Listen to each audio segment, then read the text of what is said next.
नाज़रीन, मुंशी टीवी में आपका इस्तकबाल। आप देख रहे हैं महाराष्ट्र न्यूज़। शुरुआत करेंगे हेडलाइंस के साथ। पुणे में विश्व मराठी सम्मेलन 2025 का वज़ीर आला देवेंद्र फडणवीस ने किया इफ्तिताह। किताब के शौकीन के लिए बेहतरीन मौका।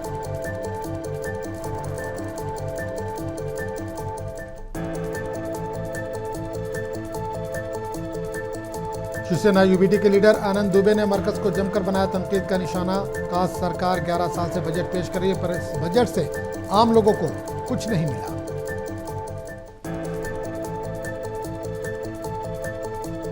मुंबई के ताजिर और असलाह डीलर अभिषेक वर्मा ने एकनाथ शिंदे की शिवसेना से मिलाया हाथ। अभिषेक वर्मा को शिवसेना पार्टी कोऑर्डिनेटर का दिया गया ओहदा।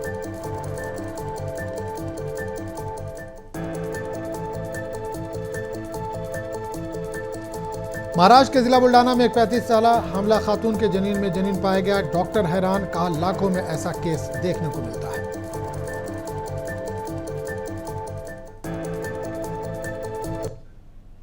और अब खबरों की तफसील। पुणे में विश्व मराठी सम्मेलन 2025 का आगाज हुआ। महाराष्ट्र के वज़ीर आला देवेंद्र फडणवीस ने इसका इफ्तिताह किया। इस सम्मेलन का एहतमाम महाराष्ट्र हुकूमत की मराठी ज़बान के महकमे ने किया है। ये सम्मेलन फर्गुसन कॉलेज ग्राउंड पुणे में मुनक़्क़िद हो रहा है। इस साल के इवेंट की एक अहम बात यह है कि आप पुरानी किताब के बदले 10 रुपये देकर दूसरी किताब ले सकते हैं।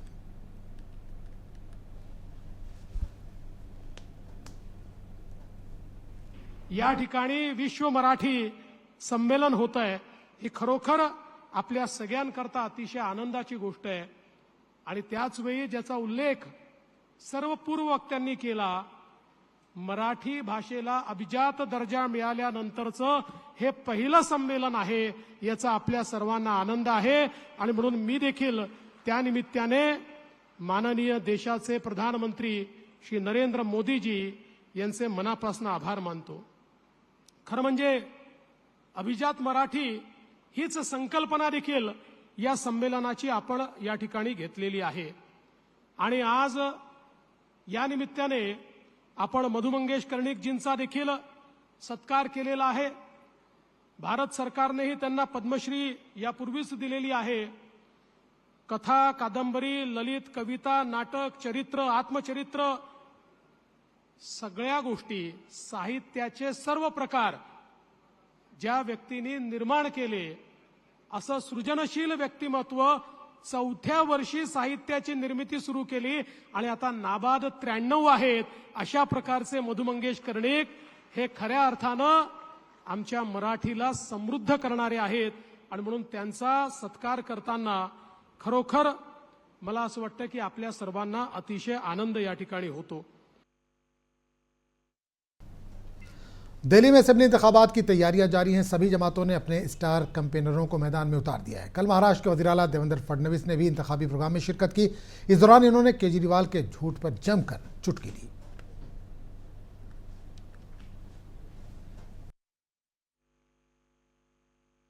मुझे पता चला एक आदमी मर गया और मर के ऊपर चला गया, और ऊपर हम तो हिंदू हैं, हम मानते हैं ऊपर पाप पुण्य का हिसाब होता है।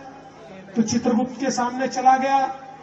चित्रगुप्त अपना कंप्यूटर खोलकर इसके पुण्य कितने पाप कितने ढूंढ रहे थे। तभी उस आदमी को आवाज आई, टन। उसने कहा, ये किस चीज की आवाज है भाई? और 5 मिनट गए, वापिस आवाज आई, टन।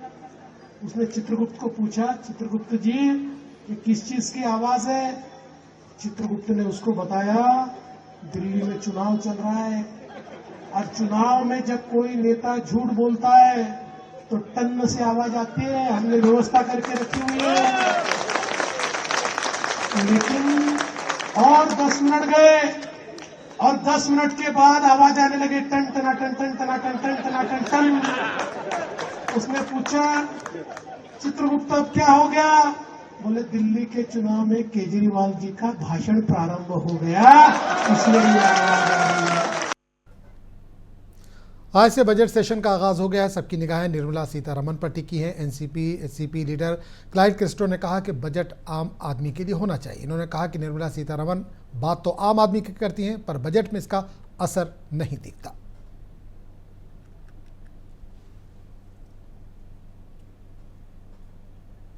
पिछले बजट से अगर आप तुलना करें तो कहीं ना कहीं आम आदमी के बारे में ये सरकार सोच नहीं रही है। सूट-बूट की सरकार है। तो हम अपेक्षा यही करते हैं कि अगर आप अच्छा बजट पेश करना चाहते हो तो आम आदमी का फायदा होना चाहिए। तो बड़ी बड़ी बात करके ट्रिलियन इकोनॉमी ये वो करके कोई फायदा होने वाला नहीं। जब तक आम आदमी खुश नहीं है देश तरक्की नहीं कर सकता। तो निर्मला सीतारामन जी ने बातें करते हैं ठीक है, लेकिन जो बात वो करते हैं वो आम आदमी के हित में होना चाहिए। आम बजट कल पेश होने वाला है। सबकी निगाहें निर्मला सीतारमण के बजट पर टिकी हुई हैं। कल हालांकि शनिचर है और स्टॉक मार्केट बंद रहता है, लेकिन बजट के मद्देनजर मार्केट में कल हलचल देखी जाएगी। मार्केट एक्सपर्ट सुनील शाह ने कहा कि हमें उम्मीद है कि इस बार बजट में सबके लिए कुछ न कुछ होगा। यूनियन बजट है और कल मार्केट भी एक स्पेशल सेशन यूनियन बजट के लिए मार्केट में होने वाला है। तो कल पता चलेगा। तो थोड़ी वॉलेटिलिटी तो रहेगी, लेकिन हालांकि दो पहले जितना बजट का वो रेलेवेंस इसलिए नहीं रहा है क्योंकि अब इनडायरेक्ट टैक्सेस पूरा का पूरा जो है वो जीएसटी के हाथ में, तो वो बजट का सब्जेक्ट नहीं होता है। दूसरी बात अब रही कि बजट में सिर्फ डायरेक्ट टैक्सेस और कॉर्पोरेट यानी इंडिविजुअल एंड कॉर्पोरेट टैक्सेस होते हैं, तो वो है। और एक पॉलिसी क्या होगी और क्या क्या स्पेंडिंग होगा गवर्नमेंट का, कितना पब्लिक स्पेंडिंग होगा, उसके ऊपर लोगों की निगाह होगी। बजट डेफिसिट, फिस्कल डेफिसिट की अगर बात करें तो फिस्कल डेफिसिट क्या होगी उसके ऊपर भी निगाहें होगी। तो ये 3-4 चीजें हैं जिसके ऊपर लोग ध्यान रखेंगे। Otherwise let's hope something is there for everybody. Shivsena leader Ambadas Danve ने आम बजट पर मीडिया से बात करते हुए कहा कि पिछले 7 सालों से निर्मला सीतारमण बजट पेश कर रही हैं। उन बजट का क्या हुआ? अवाम वैसे ही परेशान है। इन्होंने कहा कि इस सरकार से कुछ उम्मीद नहीं की जा सकती। ये हुकूमत सिर्फ ऐलानात करने वाली हुकूमत है। नहीं रख सकते ऐसी सरकार अभी इस देश में है। पिछले साल का बजट का क्या हुआ, उसके पिछले साल के बजट का क्या, लगातार 7 साल बजट निर्मला सीतारमण जी ने रखा है। लेकिन अभी देखा जाए तो जो कहा था उसमें का बजट का सही कहा हुआ है। इसलिए सरकार से अपेक्षा, वैसे तो जरूरत बहुत है, किसानों के लिए जरूरत है, बेरोजगार नौजवानों के लिए जरूरत है, माता बहनों के लिए जरूरत है, लेकिन सरकार अपेक्षा नहीं कर सकती। सरकार सिर्फ घोषणा करने वाली सरकार है। शिवसेना यूबीटी के लीडर आनंद दुबे ने मरकज को जमकर तनकीद का निशाना बनाया। इन्होंने कहा कि सरकार 11 साल से बजट पेश कर रही है, पर इस बजट से आम लोगों को हाथ कुछ नहीं लगा। इन्होंने कहा कि बजट में आम लोगों के लिए कुछ नहीं होता। इन्होंने कहा कि ये सरकार 11 सालों से लोगों की आंखों में धूल झोंकने का काम कर रही है।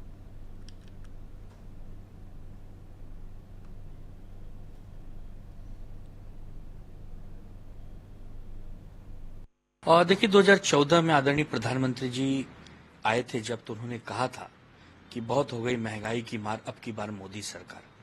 और जब भी बजट आता है, कोई भी फाइनेंस मिनिस्टर हो, जब वो बजट पेश करते हैं तो हम सबको, आम नागरिक को उम्मीद होती है कि इस बजट में हमारे लिए कुछ होगा। लेकिन पिछले 10-11 वर्षों से हम देख रहे हैं कि दाल और चीनी का रेट हो, चाहे अन्न औषधि का रेट हो, चाहे जीवन जीने के लिए डीजल पेट्रोल का रेट हो, इसमें आए दिनों बढ़ोतरी ही होती है, कभी घटोतरी नहीं होती। और जब बजट आता है तो उसमें उद्योगपतियों के लिए अलग बात होती है, गरीब लोगों के लिए अलग बात होती है। हमारे देश में 80 करोड़ लोग आज भी अगर मुफ्त में भोजन लेने के लिए लाइन लगाते हैं तो किस काम का ये बजट? अरे बजट तो ऐसा होना चाहिए कि जब माताएं बहनें घर में रसोई गृह में जाएं चूल्हा जलाने तो उनके चेहरे पे खुशी होनी चाहिए। सबसे जरूरी है जो हमारे घर की रोजमर्रा जरूरत की चीजें हैं उसमें कमी हो। टैक्सेस में जो मिडिल ऑर्डर है उसकी कमर सीधी रहे, उसकी कमर न टूट जाए, टैक्सेस में थोड़ी सी कमी हो। और किसानों के लिए बहुत ज्यादा बेहतरी हो इस बजट में, ऐसी बजट हम चाहते हैं। रोजगार की कोई बात नहीं कर रहा। इन्होंने कहा था हर साल 2 करोड़ लोगों को नौकरियां देंगे, तो कौन सा ये बजट है जिसमें नौकरी की बात नहीं होती है? कौन सा ऐसा बजट है जिसमें किसानों की बात नहीं होती है, माताओं बहनों की बात नहीं होती है? ये सरकार निरंतर 11 वर्षों से आंख में धूल झोंक रही है, आम जनमानस के साथ खिलवाड़ कर रही है। वो दिन कब लाएगी कि जब लोग कहें कि हाँ ये हमारा बजट है, ये देशवासियों का बजट है। ये बजट तो लगता है जैसे सरकारी लीपापोती का बजट है। महाराष्ट्र के वजीर और बीजेपी लीडर नीतीश राणे ने बुध को 10वीं और 12वीं जमात के बोर्ड इम्तहानात के दौरान बुर्का पहनने पर पाबंदी आयद करने का मुतालबा किया। स्कूली तालीम के वजीर दादा भोसले से लिखे एक खत में राणे ने कहा कि तालिबात को इम्तहानी हॉलों के अंदर बुर्का पहनने की इजाज़त देने से नकल और सिक्योरिटी चैलेंजेस पैदा हो सकते हैं, जिस पर MIM लीडर वारिस पठान ने कहा कि राणे का मकसद सिर्फ मुसलमानों को निशाना बनाना और नफरत फैलाना है।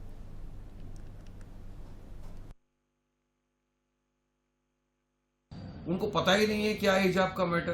कुछ दिन पहले मुंबई के एक इंस्टीट्यूशन ने मुसलमान लड़कियों को हिजाब पहनने से रोका था। वो मैटर गया सुप्रीम कोर्ट में।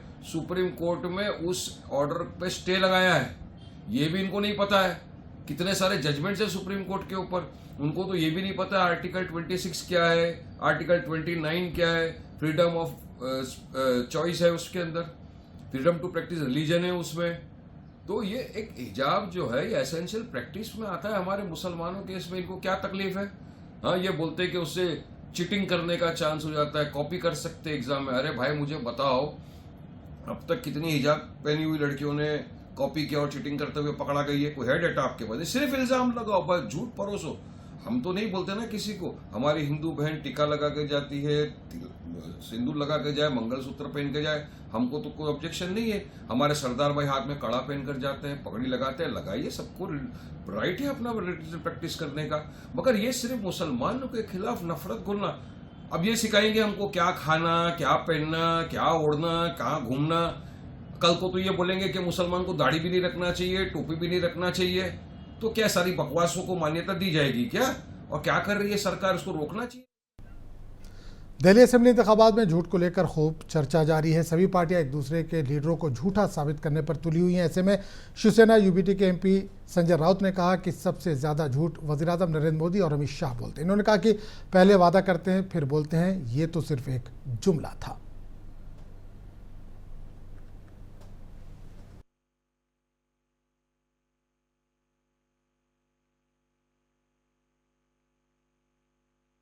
उससे मैंने पहले भी कहा था, अगर झूठ के मामले में अगर नोबेल पुरस्कार किसको देना है प्राइज, वो नरेंद्र मोदी जी को देना है। हमने चुनाव में कहा था। कौन क्या झूठ बोलता है छोड़े। देश के राजनीति में झूठ को प्रतिष्ठा देने का काम भारतीय जनता पार्टी ने, हमारे प्रिय मोदी जी ने, अमित शाह जी ने शुरू किया है। अब लोग आगे लेकर जाएंगे। चुनाव में ऐसी बातें होती है ना, आपने कहा ना चुनावी जुमले होते हैं ऐसे। ये भाषा किसकी है? चुनावी जुमले की भाषा किसकी? चुनावी जुमले होते हैं। किसने कहा? मोदी जी ने कहा, अमित शाह साहब ने कहा है। तो आप महाराष्ट्र में क्या हो रहा है? महाराष्ट्र में आपने कर्ज मुक्ति की भाषा की थी ना, आश्वासन दिया था, लेकिन अजित पवार बोल रहे नहीं होगा। तो झूठ कौन बोल रहा है? आप ही बोल रहे हैं। शिवसेना को मुख्यमंत्री पद देने की भाषा मातोश्री पे आकर अमित शाह जी ने की थी, लेकिन वो अपने शब्दों को उसने रखा नहीं बाद में। तो झूठ कौन बोल रहा है? पार्टी का तोड़ने का सिलसिला किसने जारी किया? महाराष्ट्र के वज़ीर आला देवेंद्र फडणवीस ने दिल्ली में बीजेपी के हक में तशहीरी मुहिम चलाई। दौरान इन्होंने आम आदमी पार्टी और कांग्रेस दोनों को बदउनवान करार दिया। इस पर महाराष्ट्र कांग्रेस के सदर नाना पटोले ने मीडिया से बात करते हुए कहा कि महाराष्ट्र में क्या चल रहा है इस पर CM को बात करनी चाहिए। इन्होंने कहा कि महाराष्ट्र की हुकूमत बदउनवानी में डूबी हुई है। ये अन्ना हजारे जी, अभी युग के गांधी जी, ऐसे इस तरह के वर्णन हम मीडिया में देखते हैं। तो महात्मा गांधी जी का जो स्वभाव था, वो सरकार अपनी ही हो किसकी भी हो, देश का हित में होगी उसके बारे में वो बात करते थे। केजरीवाल को भ्रष्टाचारी तो अन्ना हजारे जी ने कह दिया, ये भाजपा के बारे में क्यों नहीं कहते? तो ये जो इश्यू है, और हमारे देवेंद्र फडणवीस जी वहां दिल्ली में जाके केजरीवाल की सरकार को भ्रष्टाचारी कह रहे हैं, कांग्रेस को भ्रष्टाचारी कहती है। दिल्ली का विकास कांग्रेस ने किया है, वो दिल्ली की जनता जानती है। लेकिन महाराष्ट्र के मुख्यमंत्री वहां भ्रष्टाचार की बात करते तो उनके सरकार में क्या चल रहा है? ये तो भ्रष्टाचार से लथपथ है। तो अपनी सरकार की कहानी वहां बताना चाहिए कि हमारी सरकार इनसे भी ज्यादा भ्रष्टाचार करता है, तो वो देवेंद्र जी नहीं बताएंगे। शिवसेना UBT लीडर प्रियंका चतुर्वेदी ने दिल्ली इंतखाबात पर बात करते हुए कहा कि केजरीवाल ने जो वादे आवाम से किए उनको उन्होंने पूरा किया। यमुना की सफाई के ताल्लुक से इन्होंने बात कई इनको भी पूरा करेंगे, जबकि बीजेपी जो वादे करती है वो इंतखाबात जीतने के बाद भूल जाती है। Kejriwal ji has been in power for 2 terms. People of Delhi have given their faith in him and have shown their faith in him. And we are hoping that in the coming times, whatever promises and commitments that have been made over the years to the people of Delhi, and if anyone is capable to fulfill these promises, clearly seems to be Arvind Kejriwal ji.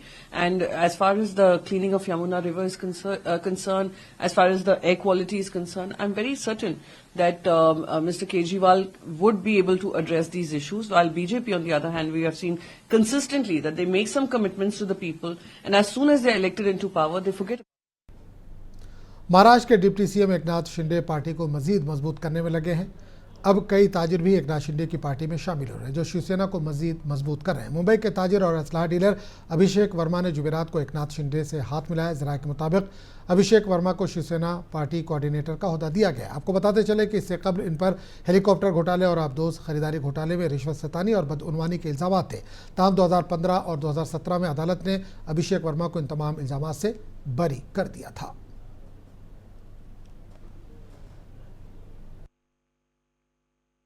Delhi में अभिषेक वर्मा जी पिछले कई सालों से काम कर रहे हैं social work, as a social work. उनके पिताजी श्रीकांत वर्मा जी 12 साल कांग्रेस के एमपी रह चुके हैं और कांग्रेस के महासचिव रह चुके हैं। उनके माताजी वीना वर्मा जी 18 साल कांग्रेस के एमपी रह चुके हैं। तो ये पूरा परिवार जो है, ये पिछले कई सालों से, उनकी नानी भी एमपी रह चुकी है, नाना जी और नानी भी, दोनों दादी, मतलब ये पूरा परिवार जो है, पिछले इनकी पुश्त जो है, ये पूरी तरह राजनीति में पिछले कई सालों से है। और इसीलिए आज अभिषेक वर्मा जी ने शिवसेना ज्वाइन कर ली है। ये नेशनल कोऑर्डिनेटर फॉर अलायंस ऐसा काम करेंगे और शिवसेना के लिए दिल्ली में काम करेंगे, नेशनल लेवल पे काम करेंगे। इससे गठबंधन मजबूत होगा और शिवसेना को भी बढ़ाने में उनका शिवसेना में आना, उसका भी फायदा हो जाएगा। और उनका एक ही काम है कि सोशल वर्क करना, तो उनको शिवसेना जो ये महाराष्ट्र में काम कर रहे हैं, पिछले 2.5 साल में हमारी सरकार ने जो काम किया है उससे प्रभावित होकर उन्होंने शिवसेना ज्वाइन करने का फैसला किया है। खारघर में एक 24 साला शख्स को पार्टी में शराकत की अदम अदायगी पर बहस के दौरान बेदर्दी से मारा गया। पुलिस ने मुलजिम को गिरफ्तार कर लिया और इसे अदालत में पेश किया गया। अदालत ने मुलजिम को पुलिस तहवील में दे दिया है। बताया जा रहा है कि कई दोस्त मिलकर खाना बनाने की तैयारी कर रहे थे, लेकिन इस पार्टी ने जब वागे से पैसे मांगा गया तो इसने इनकार कर दिया, जिसके जवाब में बहस शुरू हुई और बहस लड़ाई तक पहुंच गई। मुलजिम ने वागे को क्रिकेट बैट से पीट कर हलाक कर दिया। ये घटना 23 तारीख की है। 23 तारीख को इसमें जो मयत है, डिसीज्ड है जयेश वागे, वो उनके कुछ दोस्तों के साथ बेलपाड़ा गांव के अंदर जो क्रिकेट ग्राउंड है वहां पे खाना बनाने के लिए या पार्टी करने के लिए गए थे। तब उसका और दोस्त मनु शर्मा भी वहां आया था। तो इन दोनों में कुछ बोलाचाली हो गई कि मनु शर्मा कुछ कंट्रीब्यूशन नहीं देता है खाना बनाने के लिए। इस बात पे उनका झगड़ा हो गया। तो गुस्से में मनु शर्मा ने उसको मारा, अपने जयेश वागे को मारा, बाम्बू की लकड़ी हाथ पैर से मारा। उसमें वो जख्मी हो गया, उसको हॉस्पिटल में एडमिट किया गया। 27 तारीख को उसका देहांत हो गया। इस सिलसिले में खारघर पुलिस स्टेशन में मर्डर का ऑफेंस रजिस्टर किया गया। इन्वेस्टिगेशन के दौरान उसको अरेस्ट किया गया है, आरोपी मनु शर्मा को, और उसको जब कोर्ट में प्रोड्यूस किया गया तो 31 तारीख तक का पुलिस कस्टडी रिमांड हमको मिला है। और इसका इन्वेस्टिगेशन WPI शीतल पाटिल मैडम कर रही। महाराष्ट्र के जिला बुल्डाना में जनीन की एक इंतहाई गैर मामूली मिसाल की निशानदेही की गई, जहां एक 35 साला हामला मां के गैर पैदा होने वाले बच्चे के अंदर जनीन के नशोनुमा का इंकशाफ हुआ है। यह हालत, जिसे जनीन में जनीन के नाम से जाना जाता है, एक गैर मामूली तौर पर नायाब तिब्बी बेज़ाब्तगी है। यह हालत 5 लाख पैदाइशों में से एक को मुतासिर करती है। यह इंकशाफ बुल्डाना के एक जिला अस्पताल में उस वक्त हुआ जब खातून जो 8 माह की हमला है मामूल के मुआयने के लिए अस्पताल पहुंची थी।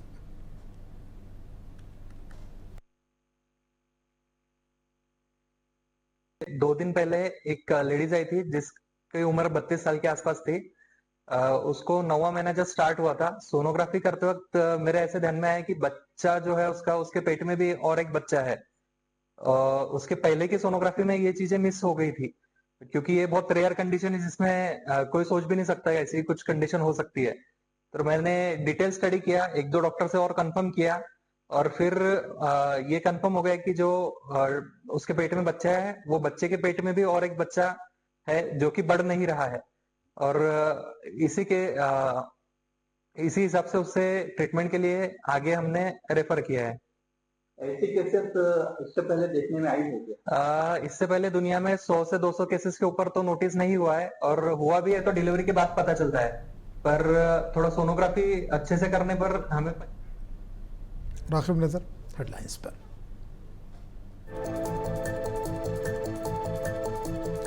पुणे में विश्व मराठी सम्मेलन 2025 का वज़ीर आला देवेंद्र फडणवीस ने किया इफ्तिताह। किताब के शौकीन के लिए बेहतरीन मौका।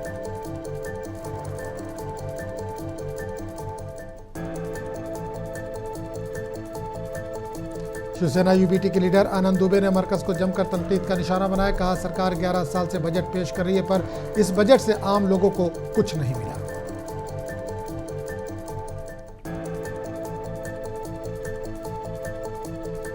मुंबई के ताजिर और असलाह डीलर अभिषेक वर्मा ने एकनाथ शिंदे की शिवसेना से मिलाया हाथ। अभिषेक वर्मा को शिवसेना पार्टी कोऑर्डिनेटर का दिया गया ओहदा।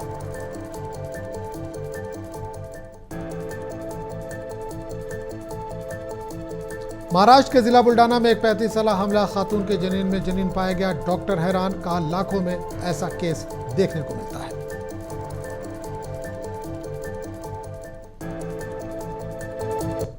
तो इस बुलेटिन में फिलहाल इतना ही। अगले बुलेटिन में आपसे फिर मुलाकात होगी। आदाब।